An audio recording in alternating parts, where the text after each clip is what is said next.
Good morning. Today we're diving into one of the most significant events in recent American history, the 2025 government shutdown. A government shutdown happens when Congress can't agree on a budget, forcing many federal operations to halt. This means that the funding needed to keep government agencies running simply isn't there, and as a result, countless offices and services are forced to close their doors. Essential services like national parks, passport processing, and federal paychecks stop, impacting millions. Federal employees are furloughed or work without pay, and the ripple effects are felt in every corner of the country. The shutdown that began on October 1, 2025, started as a political standoff but quickly escalated into a national crisis. Lawmakers on both sides of the aisle dug in their heels, unable to reach a compromise, while the nation watched anxiously. As weeks passed, disruptions spread. Families lost income, businesses stalled, and daily life was upended. Parents worried about paying bills, and local economies suffered as spending slowed and uncertainty grew. The shutdown revealed how deeply our lives depend on government functions, from food safety to air travel.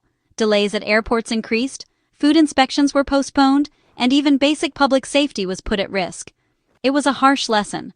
A political impasse in Washington can destabilize families and communities nationwide. Food banks saw more visitors, and children missed out on programs they relied on. Understanding this event matters because its effects lingered long after the government reopened, leaving scars and lessons we can't ignore. The shutdown forced Americans to confront just how interconnected our society is. The 2025 shutdown wasn't just politics. It was a test of our nation's resilience, unity, and ability to adapt in the face of adversity. As we move forward, remembering these lessons is crucial for our future. The 2025 government shutdown shattered all previous records, becoming the longest in U.S. history and leaving a deep mark on the nation's collective memory. It dragged on for more than 40 days, stretching from the start of October well into the middle of November, as the days ticked by with no end in sight. What started as a seemingly routine budget disagreement quickly spiraled out of control, turning into a marathon of dysfunction that tested the patience of lawmakers, citizens, and the entire economy.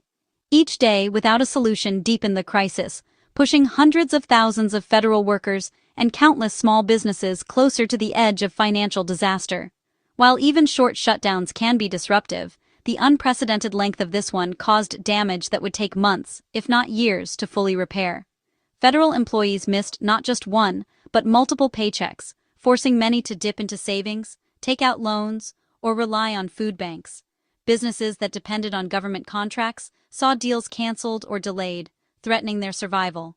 The travel industry was thrown into chaos, with airports understaffed, security lines growing longer, and flights delayed or canceled, stranding travelers across the country. The domino effect rippled outward, touching every sector. Schools closed, construction projects halted, and local economies stalled as uncertainty spread. Relief finally arrived in November with a temporary funding deal, allowing the government to reopen. But for many, it felt like a bandage on a much deeper wound, offering only a short-term fix. The record-breaking shutdown served as a stark warning, highlighting the real and lasting costs of political gridlock and the urgent need for reform. When it finally ended, there was no celebration, just a weary sense of relief and a sobering recognition of the avoidable harm that had been done to millions of Americans. Economists initially predicted only a minor dip in economic activity as a result of the government shutdown, expecting that most sectors would quickly recover once operations resumed. But as the days dragged on, the reality that unfolded was far more severe than anyone had anticipated. The 6-week closure didn't just slow things down, it slashed projected GDP growth from over 3% to just 1.5%, a dramatic and sudden contraction that sent shockwaves through the financial world. Major institutions like Goldman Sachs and the Congressional Budget Office quickly confirmed the worst fears. The economic loss was not just deep, but permanent. About $11 billion wiped out, never to be recovered. This wasn't simply a matter of delayed spending or postponed projects. It was lost productivity, canceled contracts, and opportunities that vanished forever. Jobs that would never be created, investments that would never materialize. Consumer confidence took a nosedive, with the University of Michigan's index plunging to its lowest point in 3 years, reflecting widespread anxiety about the future.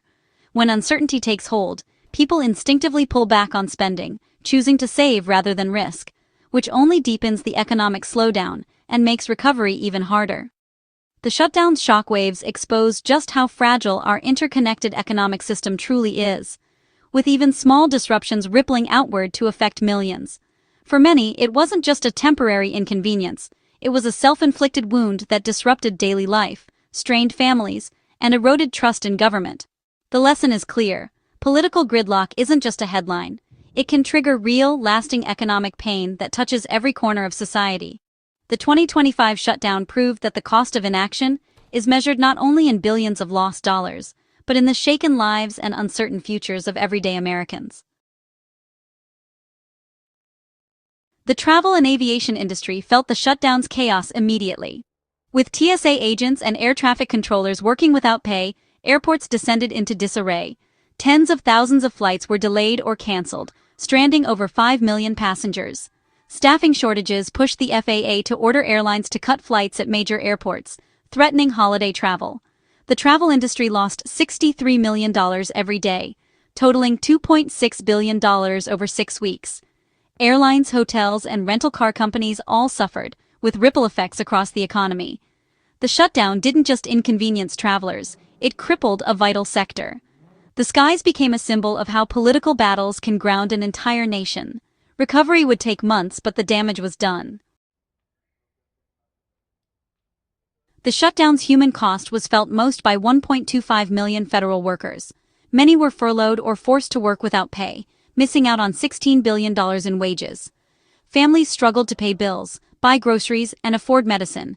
Some turned to food banks or drained savings. Federal contractors, over 5 million, faced even greater uncertainty, with no guarantee of back pay. The reopening brought relief, but not enough to erase the debt and stress endured. The emotional toll lingered long after paychecks resumed. The shutdown exposed the vulnerability of those who serve the public. Behind every headline were real families caught in the crossfire of political dysfunction. Their hardship was a stark reminder of what's at stake when government fails. The shutdown's economic shockwaves hit far beyond federal offices. New government contracts froze, putting $800 million in daily business at risk. Construction projects stalled, hotel bookings vanished, and local businesses lost customers overnight. The Washington, D.C. area was hit hardest, but states like Maryland and Alaska also suffered. Federal contractors, lacking back pay guarantees, faced permanent losses and layoffs. Small businesses teetered on the edge, with some pushed to collapse.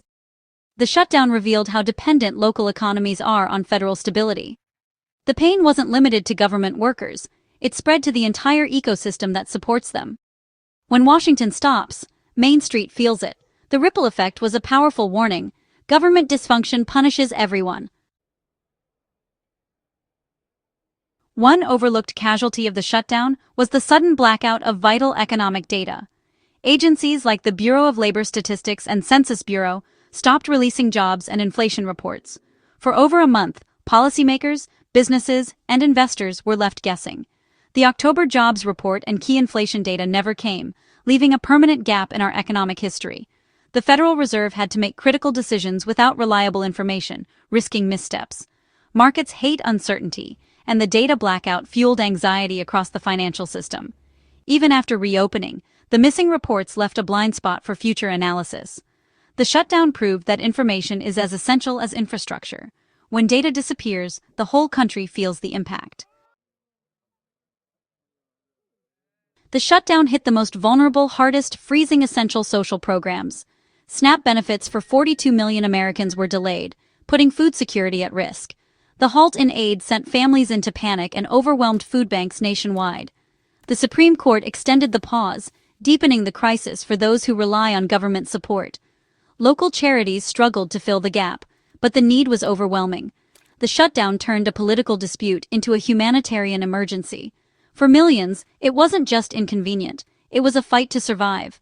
The lesson: government stability is a lifeline for those who need it most. The 2025 shutdown was a wake-up call. Political gridlock has real, lasting consequences. It slowed the economy, grounded travel, and left millions in hardship.